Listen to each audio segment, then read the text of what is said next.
You can start. Yep. Oh, okay. All right. Wow, that just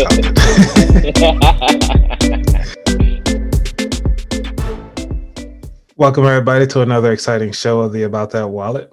Today's guest is Jeff DJ. Adjei. Adjei. Thank you, sir. Yep. Let me do that again. All right. Welcome everybody to the About That Wallet podcast show. On today's show, I have Jeff Adjei. Today we're going to talk about balancing finances as a first-time parent. How are you doing today, Jeff? I'm doing well. How are you doing?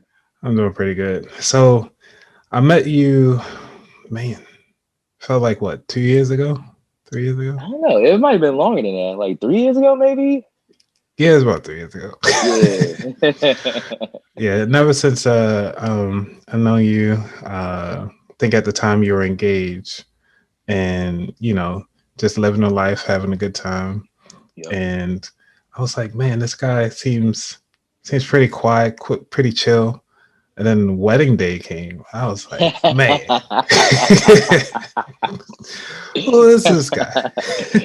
Yeah, man, you know me, man. It was like multitudes of different people. So, Oh man, yeah, you gotta turn up at the wedding, you know. right. Yeah, it was a fun time. You had an awesome wedding, awesome Thank wife. you. Appreciate it. Yeah, and I think we did meet only because of our wives, really. And Right. well, at the time, our fiancés. Right. So, for those of the people that are listening, know we didn't know each other prior to all this. So, it's probably the longest conversation we had. It might be. It's gonna be. Yeah, it's good. So, I just heard that you had a new baby. Yes. Baby girl. Yes, baby girl. Her name is Eden. She just turned 5 months actually last week. So Wow. yeah, time's flying. Jeez. So take us back to that moment when you found out that you and your wife were pregnant. Oh man, so that's a funny story. So first of all, a little bit of a backstory before I get to the moment. Like my wife, like I always constantly have to check the doors in the house and make sure everything is sound, the windows locked, everything like that, because she's sensitive to sound. And when she hears something, I gotta either get up out of bed or whatever like that just to check and make sure everything is okay, nobody's broken in the house, even though we have a security system and things of that nature. Okay, so rewind to back when I found out. All right, so I'm on my way home from the gym and I walk in. I walk in and close the door, and I just hear, Jeff. And I'm like, come on, man. I hear Jeff, and my phone's ringing. I'm like, babe, it's just me. I just walked in the door. Nothing is going on. Nothing wrong is happening. It's just me walking in the door. And she's like, yo, come up here. I'm like, what's going on? Then I'm thinking, you know what? She's had a couple of interviews, things of that nature as she changes career field. And I'm thinking, all right, cool. She's excited. She probably just got a job offer. Going upstairs. She's still laying in bed. I'm like, maybe not. So I keep walking towards her. I'm like, babe, is everything okay? And her face just looks like, I'm like, all right, what's going on? And then all of a sudden she reaches behind her back and shows me something. And I'm just like, all right, cool, thermometer. I picked that gun up. And it says pregnant. I'm like, what? I'm like, yo, this is crazy. Because it happened like basically, this is like 2.5, 3 weeks after her birthday. So after I actually last saw you and your wife, because y'all came to the party. But we have kind of been trying like the early part of 2019. Okay. And we tried for about 2 months, and then we're like, all right, let's put it in the back burner, enjoy the summer or whatever. And then in September, like a few weeks before her birthday, we were like, you know what? Let's just table this whole baby stuff to next year, 2020, fresh year or whatever. And we were like, all right, cool. So we're not even going to worry about trying no more.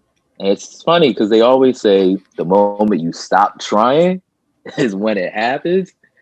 And that's basically how it happened. I'm like, oh man, I'm looking at this pregnancy test. Like, then I get on my computer, immediately log in, switch our insurances, add her and everything like that. Because I had the Right. better insurance at the time, but we had literally just gotten married, so we hadn't switched everything over. So I'm just hustling, switching everything over. And I'm like, oh man, like looking at her, like, so what we gonna do? And then like Did you at 12 least months give her a later, hug and even a kiss 5 months, first? bro, I was in shock. I didn't do anything. I was just staring at her. She was staring at me. I think we were both in shock because like the previous weekend before, like we just was like we were turning up a little bit. So we were like just drinking a little bit and then going out.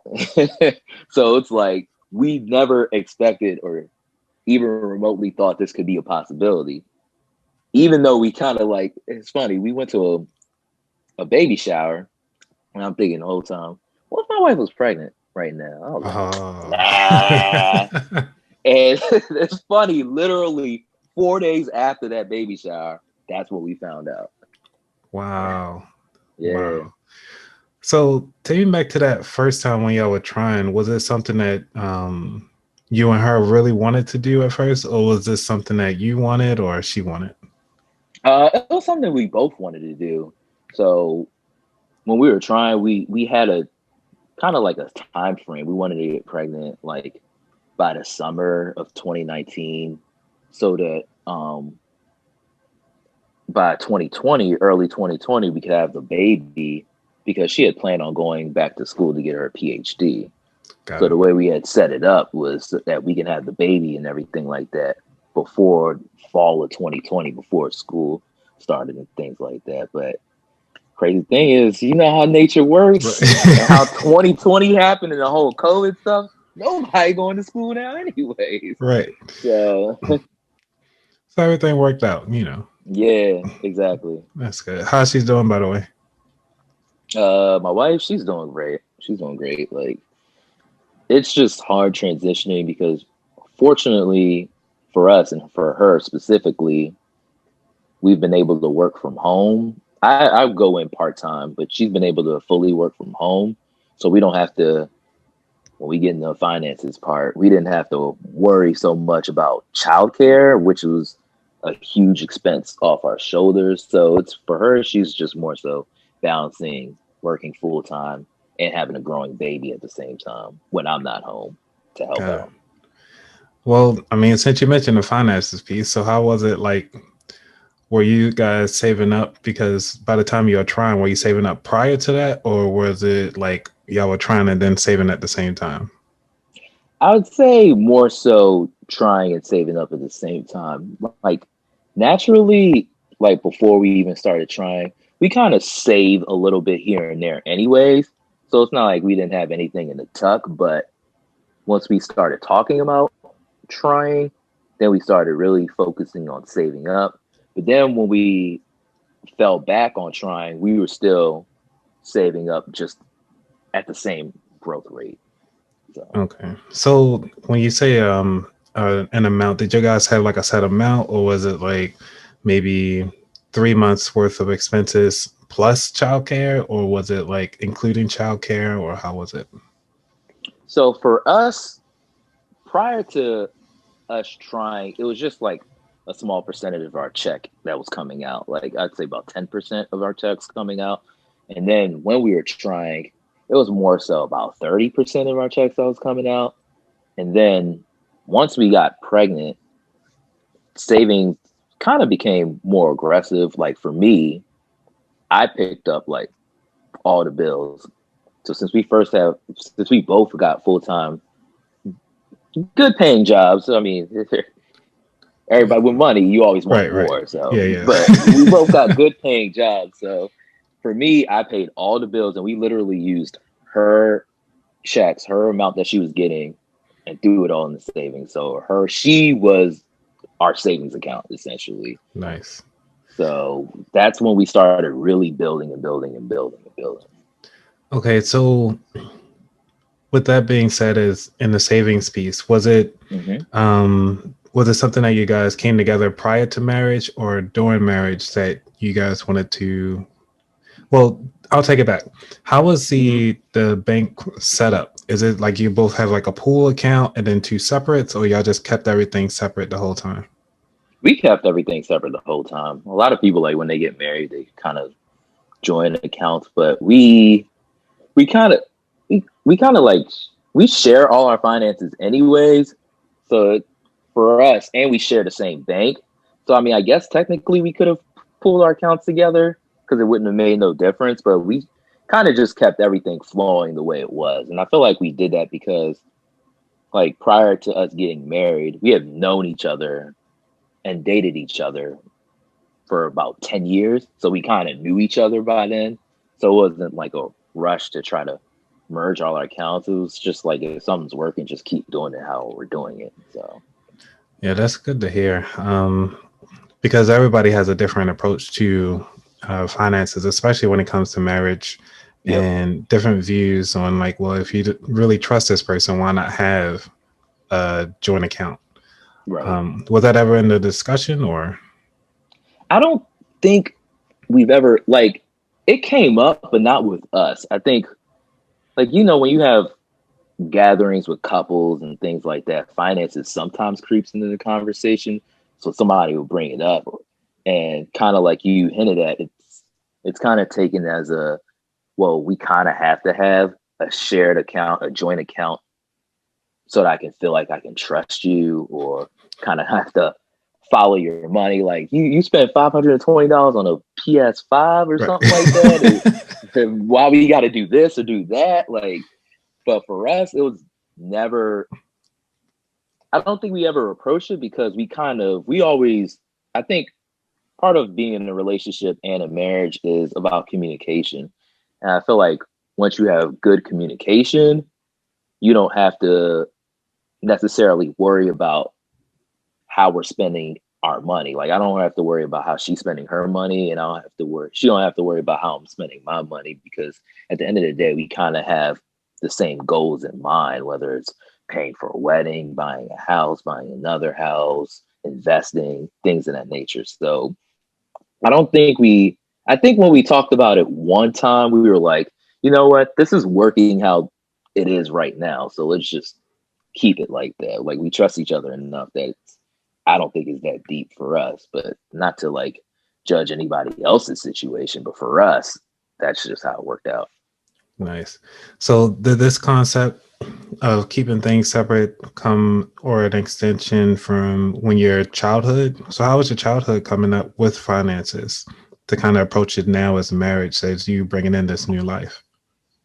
Childhood, with terms of finances, for me, growing up, everything was penny pinching. Like I grew up, my parents aren't like, they don't have a lot of money. My dad's, both my parents come from Ghana, and they're working class. My dad's a cab driver for DC. Well, he just retired, but a cab driver for Congrats on the DC. retirements. Right, thank you.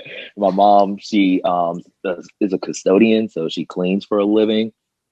So with them raising two kids, me and my sister, like everything was tight. So my mom and my dad both made sure like we spent this much on groceries this week. We're going to spend this much on gas, this, that, and the other. We couldn't really do any school activities because due to the nature of my parents' job, you don't realize how much activities cost to put your kids in Right. until they're in it.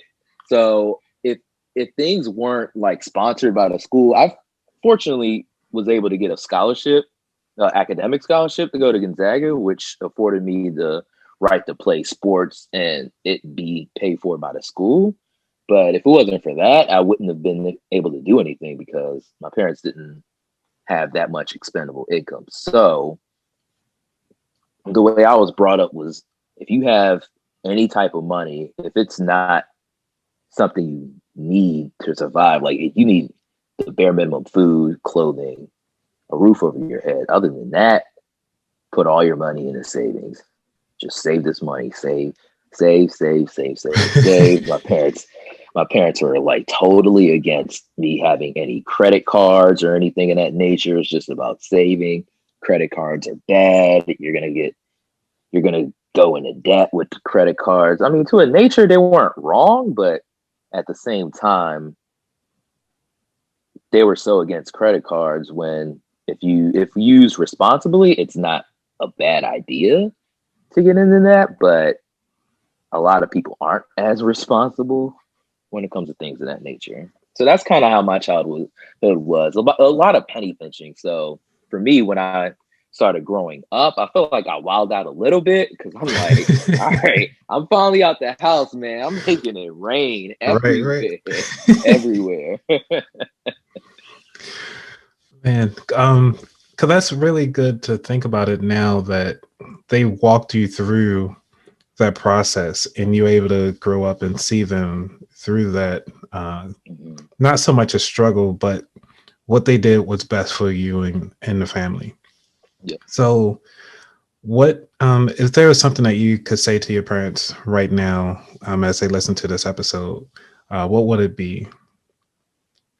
Um, Honestly, I would just say in many aspects, y'all were right. Like in terms of like raising a family, it's it's important to always have some type of money in the back end just in case things go wrong. You never know with this economy and how jobs work. If you could lose your job, you still have to pay for your house or any kind of incurring debt that you would have, and just to have something tucked in for a rainy day. So I would just like to say from that aspect, thank you guys for preaching that to me because even like I said, when I left the house and started spending more money, it's always that thought in my back of my mind, like, well, I can't go over this amount of money or I'm going to be uncomfortable with that.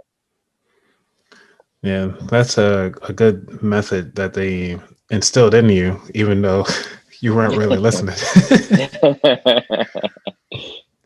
Yeah, because I'm actually thinking about I'm going forward a little bit when you're talking about the marriage piece Hmm. and the finances.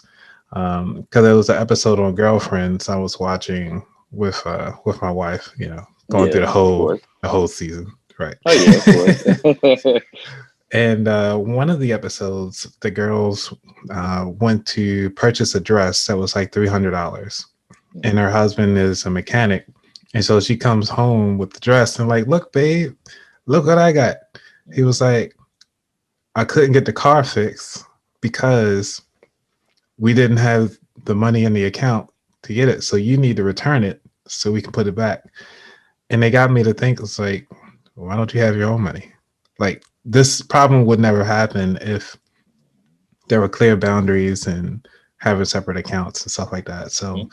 it kind of goes back into the mindset of where you said the penny pinching and having that savings. Yep. So that helped out. So how does that help out now that you guys were saving from 10% to 30% to almost like 50% of the household because she was y'all savings account. And so how was that transition to uh, up to the actual birth when she was actually in the hospital? Matter of fact, take me back to when you Got you. drive her to the hospital. It was actually that big moment. Oh man, that big. So that was about June 12th when I was driving to the hospital. Because you kind of know when you're expected to check in. So once you get that call, you call the hospital and make sure they have a bed for you. Now times are a little bit different now because of COVID. So you kind of have to check in like months prior to the hospital that you're expected to deliver the baby at, and then once that time comes, when it comes to you for you to deliver, you call and check in and make sure you can reserve a bed for you, things of that nature. So we had to check in about 7 o'clock at night, and then drove over to the hospital around 9. So during that whole car ride, it was just completely.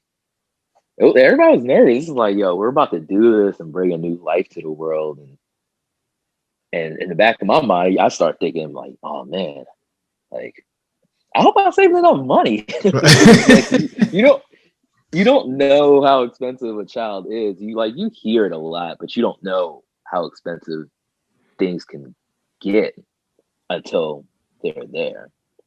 But circling back to the question, it's just things. It was a smooth transition for us because I feel like during the process of what we saved, we kind of always had each other's back. Like, if, for example, like if I incurred, like, if I'm trying to pay off my credit card, she'll be like, all right, well, I have this much in the tuck, and I'll throw that to your credit card because you're paying literally everything in a house, and we want to maintain our great credit.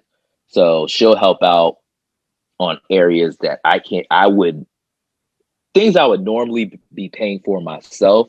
But since I'm paying for everything else just to get ready for the baby, she'll help in that aspect. So the transition to going to basically my wife being our savings account was pretty smooth, but I think it was smooth because if we're going back, like after we got married, we bought a house right before we got married, like 5 months before we got married.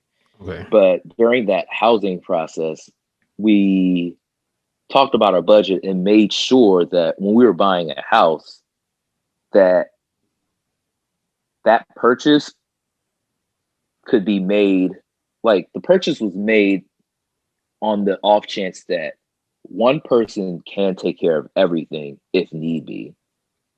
So, and because we both work full time, obviously, like it's an expense that we can afford. But at the same time, if something happened, if there was a rainy day, if I lost my job or she lost her job, one person was able to take care of everything and pay the mortgage and everything like that without us being broke.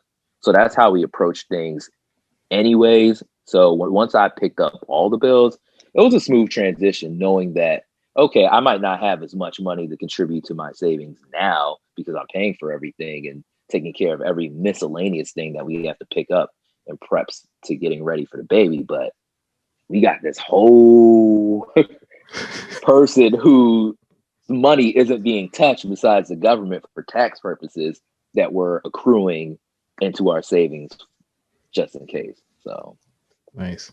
So did she like? I'm sorry. Just thinking of from retirement. Did she stop her retirement, or lowered her contributions to retirement, or just kept it the same when she was doing the saving process? so retirement, she just kept it the same. Okay. I actually upped mine. So I started getting more aggressive with it, and I kind of upped it again like last month actually. Nice. That I've just been, because like the market is going a certain way too. So like when I see the market going a certain way, I tend to try to get more aggressive towards it so that on the back end we could, like, you don't really see the money in the front end, but in the back end you know you're kind of good. So she kept hers the same, and I just upped mine a little bit. So Yeah, especially with the market going down right now. So it's actually on sale. So yeah, exactly. because it seemed like all your preparations had stayed the same, to make sure that you're getting everything right. hmm So you don't have too many slip ups there. I'm just trying to think of like, what is it that you didn't think about that people that are listening now should think about as they prepare for their first child? Um, I well, first of all, preparing for the first child, everything you put on the registry, I'll tell you 2/3 of that you won't really use. For example, like the skincare products, your baby's going to be sensitive to the top products like Johnson and Johnson. Like, from talking to other mothers or parents as we went through the process, you realize a lot of the things you don't ever really need. Preparing for a baby, little things always seem to pop up. Like, you don't realize that you need a mattress pad for the bed, or you need a hyperallergenic rug to make sure the baby's not sensitive to things of that nature when you're putting things on the or carpet or whatever like that, so she can play with when she's having tummy time and belly time and all that stuff like that. It's just always the little things that pop up. Formula, for example, trying to stock up on that, especially in the midst of a pandemic. And that time when we were still pregnant, it was like the heat of everything, March, April, May. Just stocking up on that and stocking up on diapers. You want to make sure you have like an abundance of that, and those things tend to add up. Like one pack is like $30, and Wow. you don't realize that you can run through that one pack in like 2 weeks. So how many come in the pack? Because I don't know. So it depends. Like the big expensive pack, which is almost $50, comes with about 150. Like the regular price things come with like 90. But if you're this is one thing. You don't realize how many times your baby poops like their first 2 months of their life. So you can go through 12 diapers in a day. Wow. Yeah, so those 12 diapers add up. Yeah, literally.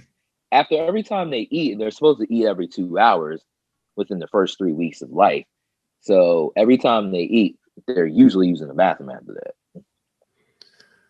Man, I'm trying to get my digestive system like that now. It's like, you be all right. He can wait till tomorrow. Right? You'd be lucky if you get twice out the day. Do you feel like, because with babies, a lot of people feel like, now that you have a family, obviously when you're married or actually locked down, as some people would say, your social life suffers. Or it's like, well, I can't hang out. Gotta hang with the wife today. Can't hang out with the fellas, but now that you have a baby, do you feel like it's it's hunkering you down even further, or what? How's that looking for you?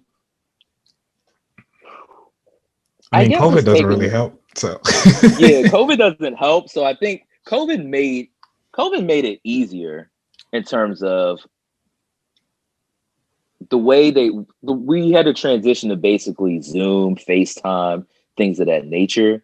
So right now, the way it's looking like, it hasn't really changed that much. I'm still on Zoom, I'm still on FaceTime, and I'm still calling, connecting with people. But when you have a baby, that's kind of all like pre-COVID, I feel like that's kind of your main source of go-to in terms of hanging out with people, because you can't really hang out like you used to. Like while my wife was pregnant and before COVID, like nothing really changed for us, because we do a lot of things. We don't do too much. Like we weren't socially, I'd say we were like at a 6 out of 10. Like we did stuff. We didn't stay in the house and things like that, but we weren't everywhere every weekend. So I don't think that changed for us. But I think once COVID hit, I think like where it took a dip for me is like I was starting to pick up playing video games a little bit more. But now with a baby, I'm like, I can't get on Xbox Live with where, take this biggie, come on, I'm trying to shoot this person, I'm trying to do this. Like, so it takes a dip there. Like my online presence has fallen back a little bit more just because of daddy duties, basically. Nice. Well, that's good. I mean, you gotta be there. You gotta be present. Exactly. Yep. Yeah.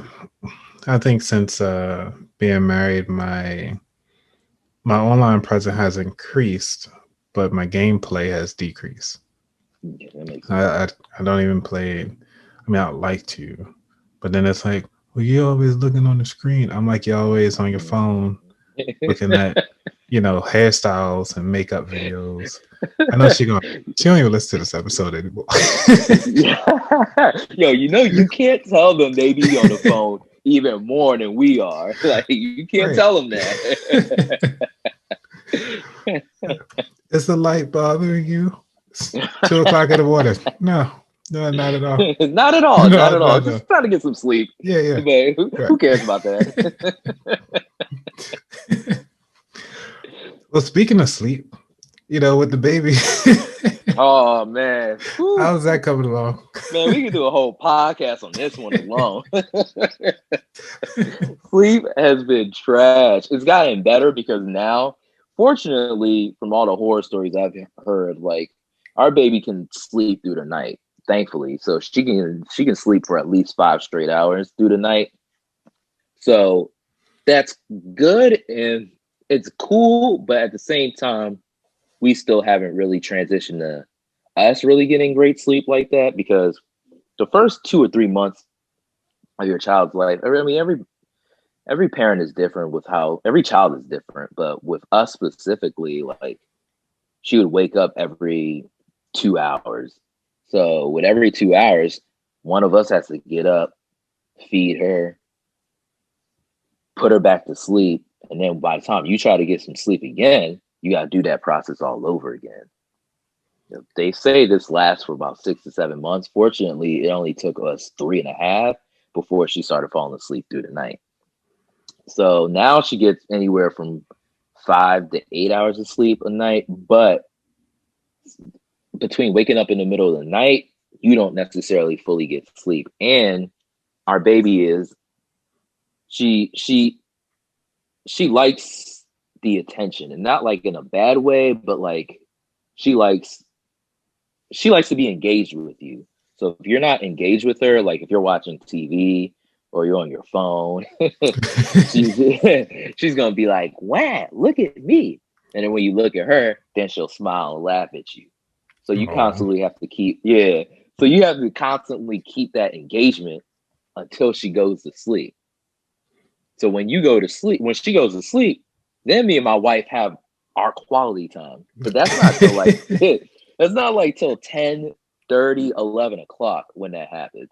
So by the time that happens, we end up hanging out. So they say you're usually supposed to go to sleep with your baby, but because we end up hanging out a little bit, we don't go to sleep till like 1, 1:30. And then at 5, she's gonna get up. And at 5:30, I gotta get up to work out before I go to work. right. So no one's really getting any sleep. In between that, on the days I do go to work, my wife gets up with the baby. And the days I'm home, I get up with the baby. So on days I'm going to work, she's still not getting sleep because she's waking up with the baby so I can sleep. But I'm a light sleeper when I hear my baby cry, so I don't get sleep either. Dang. So it's just, yeah, so sleep is just, it's not great. So you don't ever one day like just kick your wife and like, look, no, it's your turn.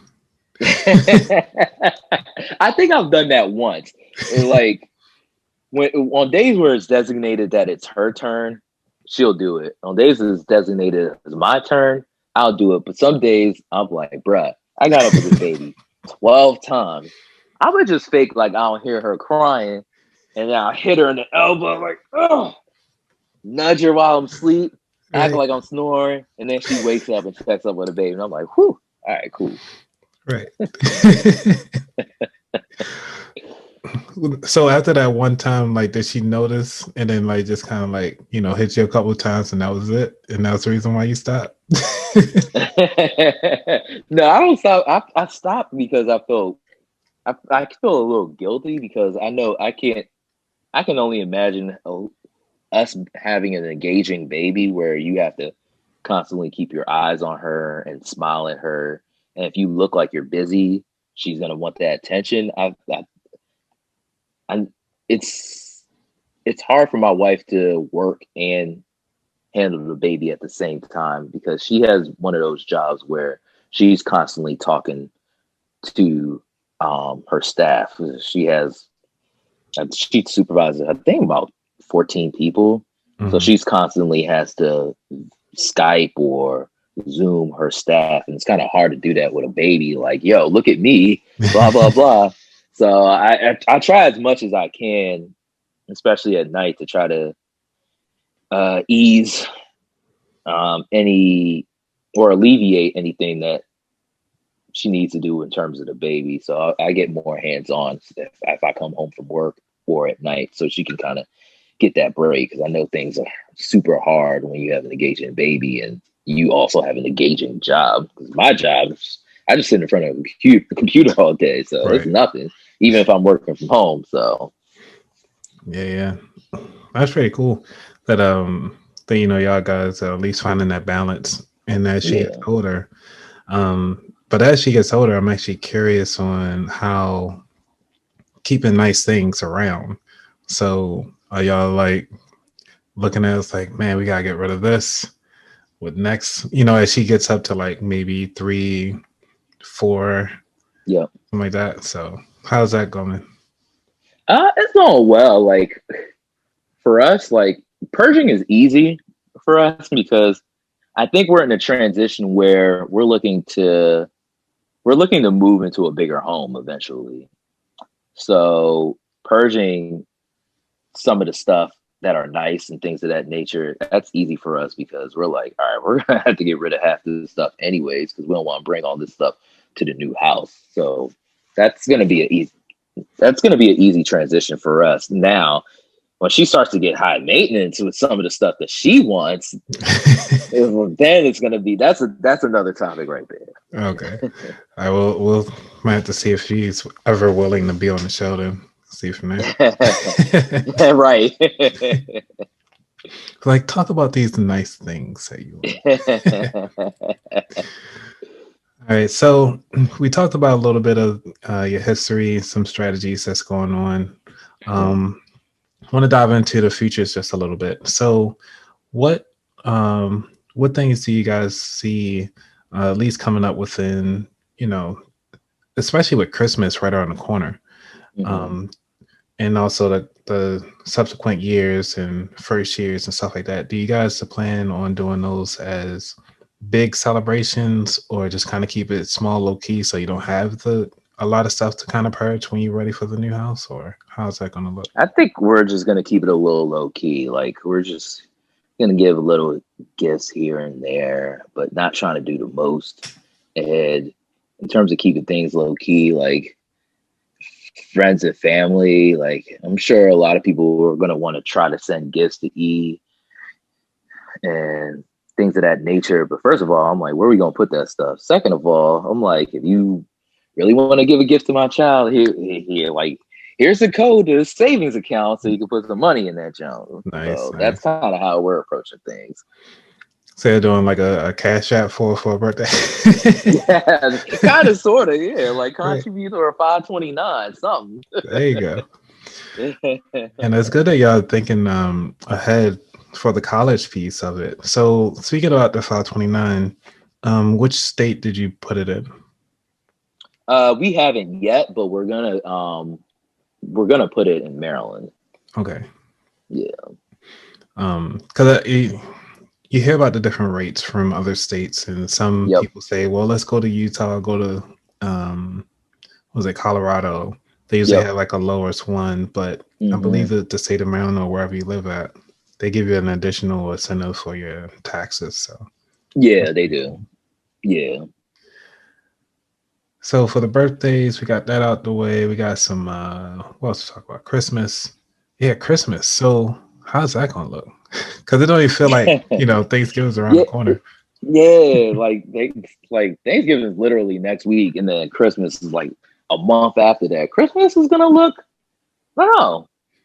I don't know. Probably a lot of FaceTime. We're gonna spend time with like immediate family. Like, thankfully for us, my in-laws live like 5 minutes up the street, and they've been socially distancing too, so they can help out with the baby. Like, I mean, for like the longest time, we didn't even see them because of the baby, and not knowing about COVID and how things transfer and stuff like that. We just kept to our little bubble at home, but we've been kind of branching out a little bit once we know like very close family has been social distancing, not really going anywhere, stuff like that, just to give us help for the baby. I feel like we're gonna probably spend Christmas over there, so she can be around a little bit of family, and then kind of like FaceTime her other family. But I think for Christmas especially, it's just gonna be a little low key. Okay. I don't think we ever really do Christmas big anyways. We kind of just visit our family members and exchange gifts. But I think the exchanging gifts part is gonna kind of calm down a little bit, because first of all, we're trying to buy a house anyway, so Right.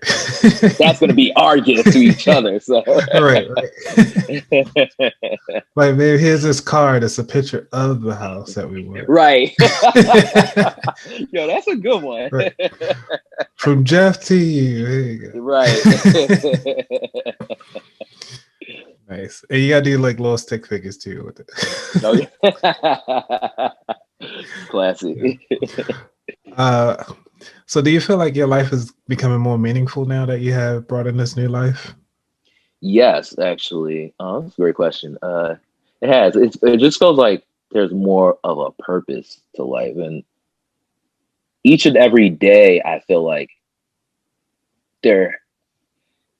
I guess it's a mind state thing, but it feels like there has to be a purpose of something that I do that specific day, whether it's, all right, today I'm going to change my TSP up 1% or 2% just to get more money on the back end, or I'm going to start looking into these areas of homes where I feel like it would be the best bang for our buck, or just making sure we start and develop a savings account for our baby, making sure our credit and everything is straight. Like, we literally finished paying off all our debt. So, Congrats. and that's something. That is, thank you. You can't brush over that. That's good. Right. Exactly. Exactly.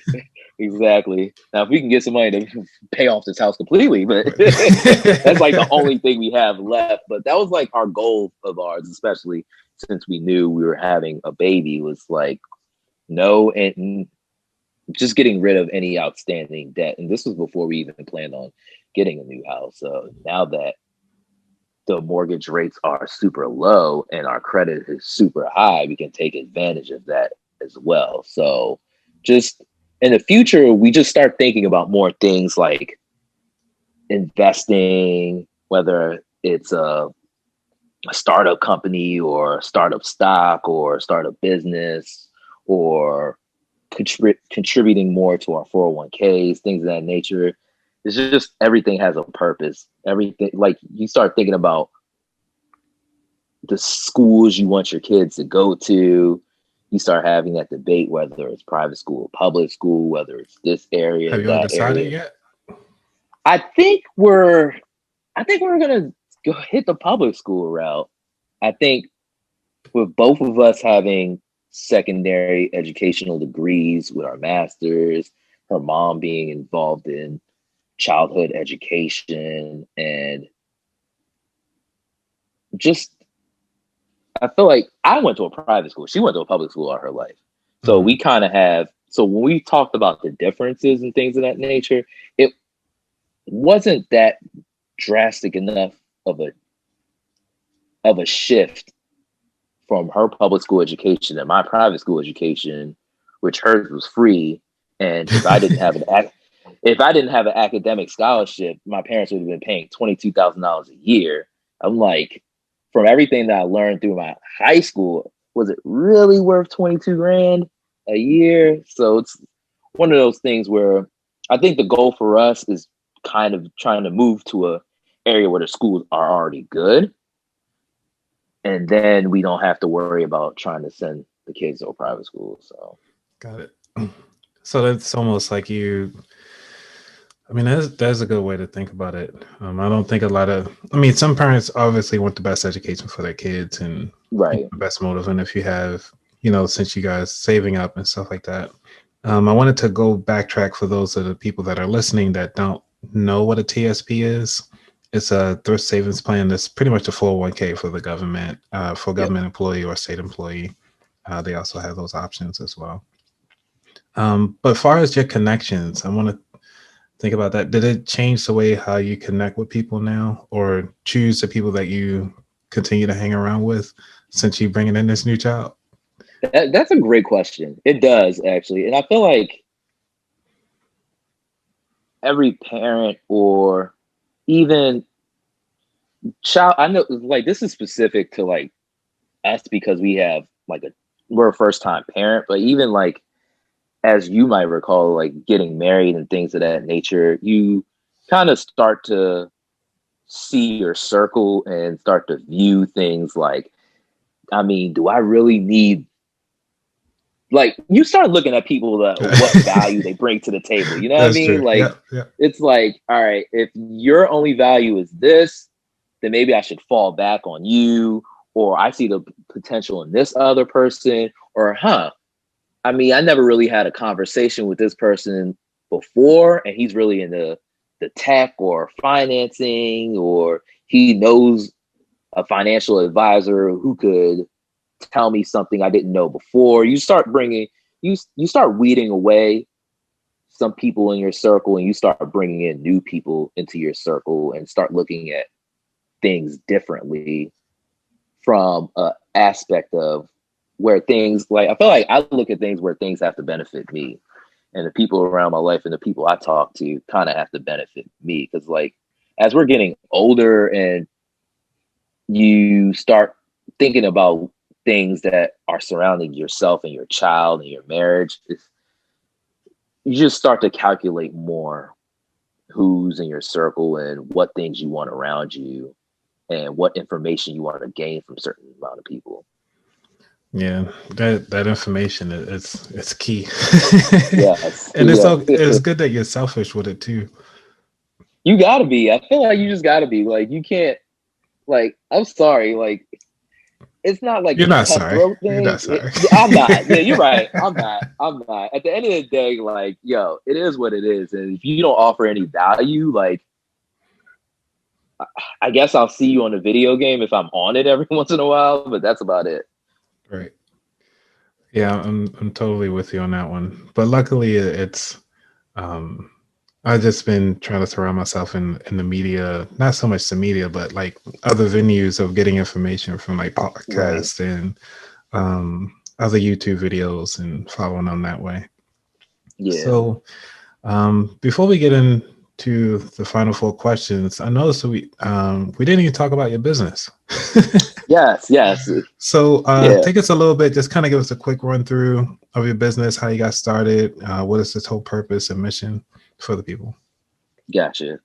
So I'm a certified personal trainer and strength coach.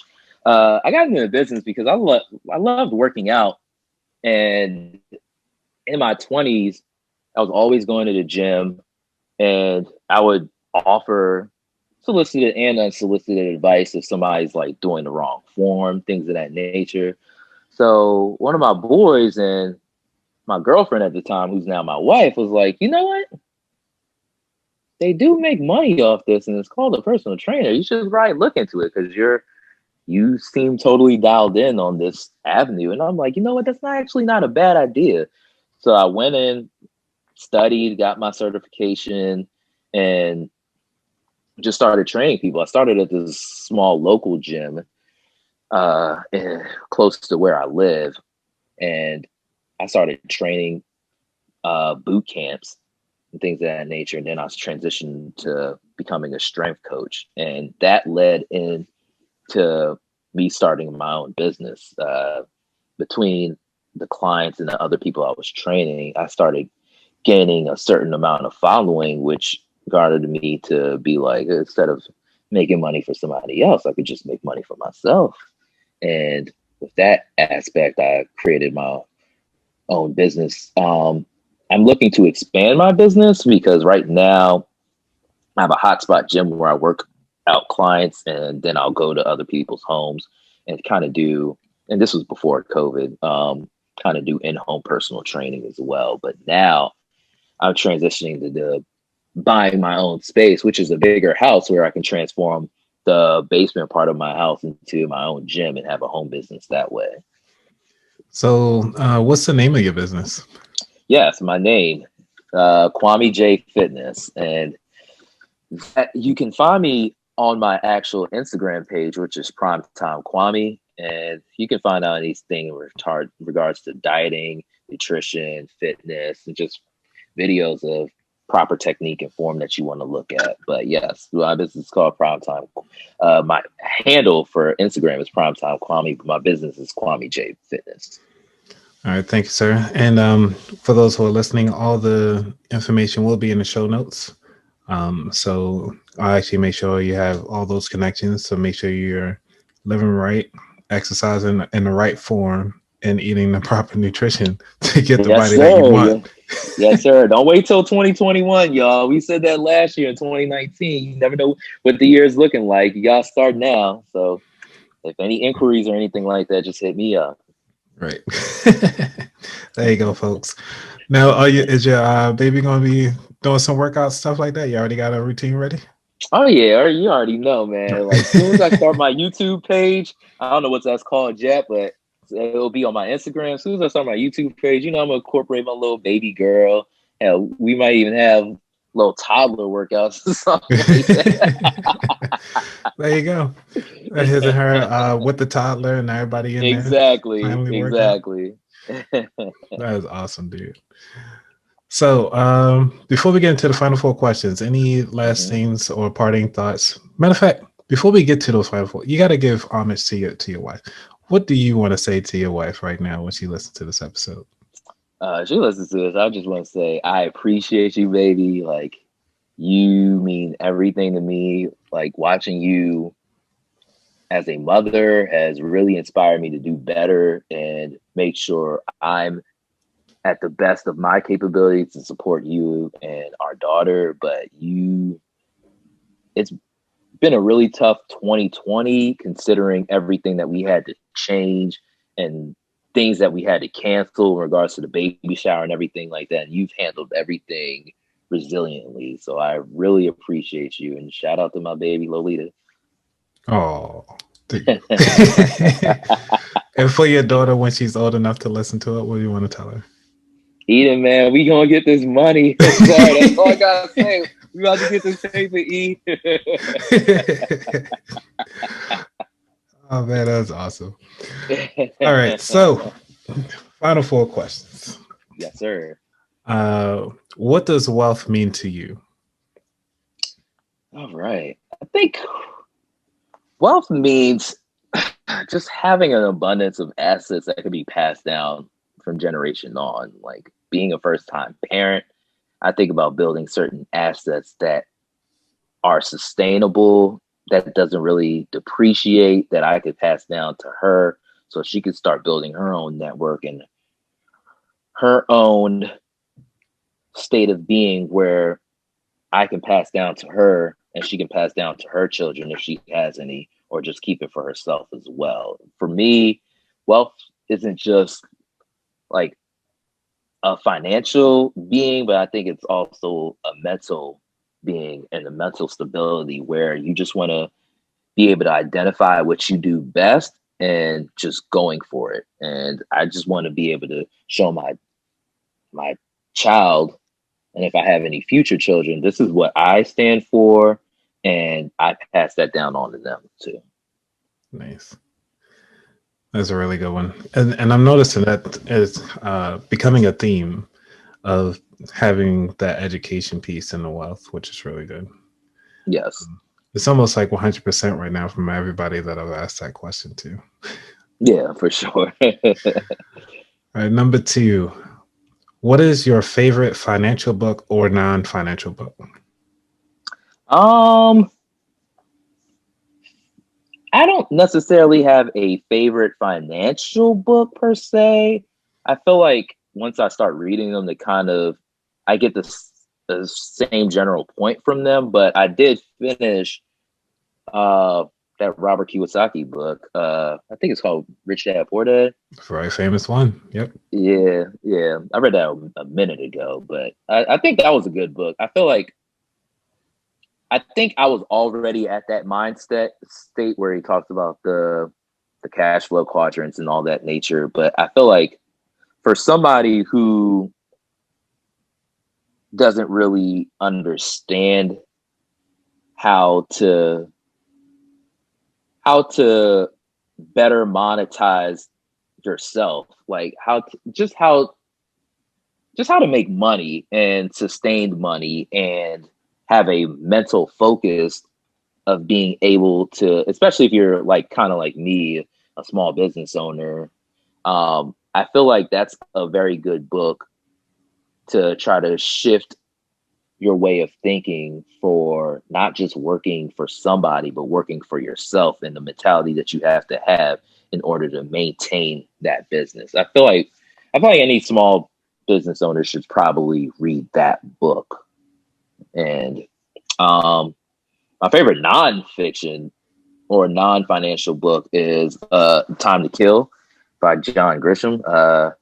I know everybody thinks about the Samuel L. Jackson quote, yes, they deserve to die, and I hope they burn in hell, all that stuff. But I think beyond that, I think the racial implications and how things were, and it kind of leads to how things kind of are still. I just think it's a good book for people who want to seek justice and fairness throughout, but also knowing that certain foundational aspects of race is kind of always going to be there, but it's kind of up to us to try to acknowledge it before we move forward. I like it, sir. I haven't checked out that second book. May have to check that out a little later. Yeah, it's a really good book. Maybe I could borrow from you so I'd save some money. Right. Hey, that's what it's all about, right? Right. Share the knowledge. Right. So number 3, what is your worst money mistake? Worst money mistake is using credit cards when you know you don't have the money to pay it back. I think you start, because you see your credit limit, you're like, you know what? I mean, that's cool, but you don't realize that you negatively affect your credit if you go past 10%. And I think they say 30, but I like to keep it 10% or minimal or below. But like, just, it's there for you to use, but you also realize you're going to have to pay it back. And I think my worst mistake growing up in my early 20s was like, yo, I'm going to just swipe over here, swipe over there. Yo, and say I got this amount of money, this amount of credit, so I'm going to just use it. Then you finally realize when you get older, like, so I'm going to have to pay this back with interest. Huh? And I was young and in my 20s, so my interest rate wasn't even good anyways. 25%. Yep. Like a mug. Do you have anything from that time frame that you purchased with your credit card? Do I have anything now? No. So all that was I think I spent most of that on trips that I thought I could afford but couldn't. Got it. Okay. Yeah, so you put it for the experience route. Yeah, I use it for the experience route. So okay. Well, I said I had my best times then. Right. That's another episode. All right. My favorite question. Are you team pie or team cake? Now, this is not a monetary thing. This is just strictly pastries. So Gotcha. For me, I'm team cake all the way because I just feel like cake is more versatile. I'm like, cake, you can shape it a different way. You can add different types of combinations of flavors. It could, like, you can design it so that it can suit your nature. The types of fondant or buttercream or things of that nature that you can add to it so that you can add more flavor, or you can take away the flavor. I just feel like cake is more versatile. You can have cupcakes, things of that nature, slice it a different type of way. It's just more versatile and it tastes better. Okay. I mean, I mean, you can see where your mindset is going. It's like you hate to be bound by any form. Just from just going through your life, even your parents were putting those limits in and you were like, you know what, forget your limits. I'm gonna do my own thing. But then realize that the laws ain't lying. Mm-hmm. You back here now. And Right. even with the cake thing, it's like, nah, y'all say I can keep cake this way, but I've seen other people do it. And I think that is awesome that you're taking that approach of watching somebody else's do it and say, you know what, I can do that too. Yeah. I mean, that's what I'm getting from what you just said. I mean, I know I went a little deep in there, but Nah, I mean, no. I mean, cake has layers, so there's layers to everything. And I feel like once you peel back those layers, there's a different meaning to take from everything. And that's, if we go deep with it, that's why I like the versatility of cake, because there's so many different combinations that you can get to the end point, which is tasting good. So if we tie it back to money, it's about, there's so many avenues of how to make and sustain money. So I feel like if we take it to that aspect, cake is just so much better. I mean, to each his own. To each his own. Everybody know I'm team pie over here. But I was about to say, you're a pie guy. Right. So. Yeah. All right, man. All right. So, last thing. Where can everybody find you on the internet? I know you mentioned it before, but I just want to make sure everybody leave off with a good note, know who you are and where they can find you. Yep. Just to replug, my business is Kwamejfitness Fitness. Has personal training, strength training. I also provide meal plans and individualized workouts too. You can find me on Instagram at Primetime Kwame, and you can see anything from workouts to fitness advice and just motivational pieces on my stories that you could follow. And if you have any inquiries regarding strength training, workouts, meal plans, you can either DM me on my Instagram at Primetime Kwame or hit my business email at kwamejfitness@gmail.com. There you go, have it, folks. All right, sir. Thank you so much for your time. It's been a pleasure. Thank you. Likewise. All right. Well, that's another exciting show of the About That Wallet. Y'all have a good day.